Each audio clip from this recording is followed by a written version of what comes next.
안녕하세요, 한잔입니다. 오늘은 올드스타 게일입니다. 안주는 체다 치즈 크래커입니다. 올드에일은 로스트 비프나 양고기와 같은 붉은 고기 요리, 진하게 졸인 과일 타르트나 달콤한 디저트, 치즈와 샤키테리와 과일을 세팅한 간단한 플래터도 잘 어울린다고 하고요. 양조장인 노스코스트 브루잉에서는 체다 치즈나 블루치즈와의 매치를 제안하고 있습니다. 저는 풍미가 진한 체다 치즈 크래커와 함께 하겠습니다. 올드스타 게일의 서빙 온도는 15.5도입니다. 냉장고에서 꺼내 1시간 정도 두었다가 오픈하시면 되고요. 못해도 10도 언저리까지는 올려두고 천천히 즐기시는 걸 권해드립니다. 잔은 고블릿이나 와인잔을 쓰시면 됩니다. 와인잔을 종류별로 갖추고 계신다면 입구와 보울이 넓은 보르고뉴 잔에 드시는 게 더 좋으실 것 같고요. 사이즈가 큰 스니프터 잔이 있다면 아주 훌륭하게 즐기실 수 있습니다. 저는 올드스타 게일 전용잔은 없지만 전용잔과 같은 쉐입의 노스코스트 공용잔이 있어서 이 잔을 마시도록 하겠습니다. 해양동물 사랑이 지대했던 노스코스트 브루잉이 재현해낸 올드에일, 올드스타 게일입니다. 라벨에서 보실 수 있는 것처럼 빈티지를 붙여 판매하고 있는 맥주고요. 보관해뒀다가 한 해 한 해 달라지는 맥주의 맛을 비교 시음해보는 재미도 있는 맥주입니다. 장기 숙성이 될수록 맥주가 부드러워지고 둥글게 다듬어지기 때문에 취향에 따라 3-4년쯤 묵혀 마시는 것이 더 좋게 느껴지기도 합니다. 그때까지 참을 수만 있다면요. 하지만 저는 매년 참지 못하고 마셔온 맥주라서요. 이번에도 역시 없는 인내심을 굳이 쥐어짜내지 않고 오픈해보겠습니다. 올드스타 게일은 올드에일이라는 스타일의 맥주입니다. 올드에일은 스타게일과 같은 맥락을 가지고 있는 발리와인과는 한 역사 속에서 닮은 모습이 많은 영국의 맥주 스타일 중 하나죠. 강한 도수의 맥주를 배럴에서 짧게는 몇 달, 길게는 1년 이상까지도 숙성해 보관하던 맥주였습니다. 예전에는 맥주 양조가 날씨의 제약을 받을 수밖에 없었기 때문에 고도수의 맥주를 양조해 숙성하고 보관하면서 맥주를 마셨다고 하는데요. 이러한 맥주들은 높은 도수를 끌어내기 위해 당화가 잘 된 메가즙을 사용해 양조했고요. 그러다 보니 지금 우리가 마시는 많은 맥주들과는 다르게 아무래도 꽤나 달달하고 진득한 모습들을 보일 수밖에 없었습니다. 그리고 이 맥주들은 숙성이 되면서 어린 맥주들과는 달리 매우 복잡한 풍미를 갖게 되었죠. 이렇게 숙성된 맥주는 어린 마일드에일을 블렌딩하는 것이 일반적이었다고 알려져 있는데요. 블렌딩은 올드에일의 맛을 크게 해치지 않으면서도 적은 양의 숙성으로 넉넉한 공급을 창출할 수 있는 효율성 때문에 안정적인 공급을 위해 혹은 맥주 풍미의 밸런스 조정을 위해 꼭 필요한 작업이었습니다. 하지만 산업혁명을 지나 양조 기술도 함께 발전의 시기를 거치면서 맥주 양조는 더 이상 계절의 방해 없이 언제든 진행이 가능하게 되었죠. 이렇게 상황이 달리 흘러가게 되면서 다량의 몰트를 사용해야 했던 이 올드에일은 아무래도 다른 스타일의 맥주들에 비해 상업성이 떨어졌기 때문에 시장에서 서서히 사라지게 되었다고 하는데요. 거의 멸종되었다시피 한 이 맥주 스타일을 현대에 와서 복원하게 되면서 올드에일이 다시 살아나게 됩니다.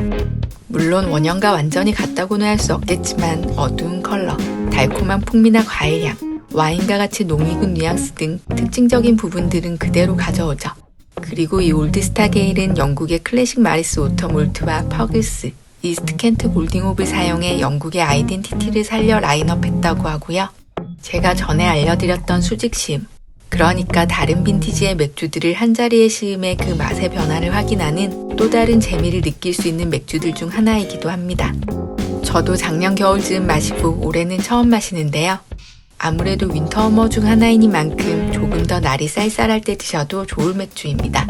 앞으로 마시기 좋은 날들이 한참이나 남아있는 맥주니 예고편을 보신다는 느낌으로 일단은 저랑 먼저 만나러 가시죠.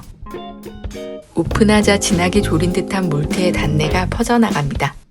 스모키하고 스파이시한 훈연칩의 느낌과 함께 건포도나 건무화과의 달콤함, 응축이 된 시럽의 단맛들이 입안을 꽉 채웁니다. 다른 맥주들을 마시듯이 입안에 머금는 양을 크게 잡지 마시고 그보다 더 적은 양으로 머금고 즐기셨으면 좋겠어요. 입안에 넣고 마치 와인처럼 살살 굴려보시면 맥주의 달콤함과 풍미들이 가득 느껴집니다. 너무 많은 양을 물고 있으면 이 풍미들이 퍼질 공간이 없거든요. 충분한 여유를 주면서 혀 위에 올려두고 이 친구가 품은 것들을 다 꺼내놓게 유도해주는 게 제가 올드스타 게일을 즐기는 포인트 중 하나입니다. 과일의 향긋함과 산미들의 자극, 꿀을 뿌려 놓은 듯한 파운드 케이크처럼 따뜻한 몰티함, 훈연막을 슬쩍 지나온 듯한 로스팅한 느낌에서 시간을 지나온 흔적들이 역력히 보입니다. 그래서 더더욱 차갑지 않게 드시면서 찬찬히 이 깊이감을 다 지켜보아야 할 맥주예요. 한참을 지켜보고 싶은 마음 때문에 그저 꿀꺽 넘어가지지도 않네요. 뱃속이 뜨거워지면서 오르는 이 취기나 입안에 남는 향들이 위스키의 모습과도 닮아 있습니다. 내가 기억하지 못하는 어딘가의 시간에서 나를 만나러 온 듯한 모습은 와인과 닮아 있고요. 이런 친구들을 만날 때마다 느끼는 건데 맥주는 참 다채로운 술인 것 같아요. 맥주의 이런 매력들을 많은 분들이 아셨으면 좋겠다는 생각을 하면서 맥주잔을 들어봅니다. 취기가 오르면서 혀는 점점 무뎌져 가는데도 긴 여운이 남는 향기와 달콤함은 완연하게 느껴집니다. 왜인지 잔에 남아있는 짙은 마호가니 컬러의 맥주에 눈을 맞추고 말이라도 걸어야 할 것만 같은 느낌이에요. 인생을 겪을 만큼 겪은 어르신이 아직은 고민이 많고 인생이 어려운 젊은이가 풀어내는 이야기들을 다 들어주고 이 맥주 한 모금과 함께 농익은 조언들을 조용히 풀어내줄 것만 같거든요. 깊게 내려앉은 이 진한 단맛이 쓰디쓴 이야기도 부드럽게 희석시켜줄 것 같습니다. 저는 시간을 좀 길게 잡고 마시고 있는데요. 온도가 높아진다고 해서 매력이 떨어지지 않으니 저처럼 시간을 두고 즐기셔도 좋을 맥주입니다. 마지막이 점점 다가오면서 올드스타 게일은 약간 포트와인처럼 느껴지기도 합니다. 물론 포트와인만큼 강하게 달진 않지만요. 깊숙하게 느껴지는 맛들이 역시나 입안 깊게 들어와서 좋네요. 어지간한 가벼운 안주와는 매치하기 어려울 듯하고요. 말씀드린 것처럼 묵직하거나 진한 안주가 아니라면 차라리 간단한 견과와 페어링 하시는 게 좋을 것 같아요. 저도 단품으로 먹기엔 풍미가 매우 진한 체다 치즈 크래커와 매치했는데요. 크래커가 전혀 부담이 되지 않을 정도로 맥주의 임팩트가 강합니다. 어지간한 체급의 안주는 다 깔아버릴 맥주이니 잘 골라서 만족스러운 술자리가 되셨으면 좋겠네요. 어떠셨나요? 이제 방 공기가 제법 쌀쌀해지고 있어서 몸을 따뜻하게 데워줄 맥주들이 필요하니까요. 다음 맥주 쇼핑 때는 이 친구를 데려오시는 건 어떠실까 싶습니다. 그럼 저는 이클립스 임페리얼 스타우트와 함께 다시 돌아올게요. 오늘의 맥주 한 잔은 여기까지입니다.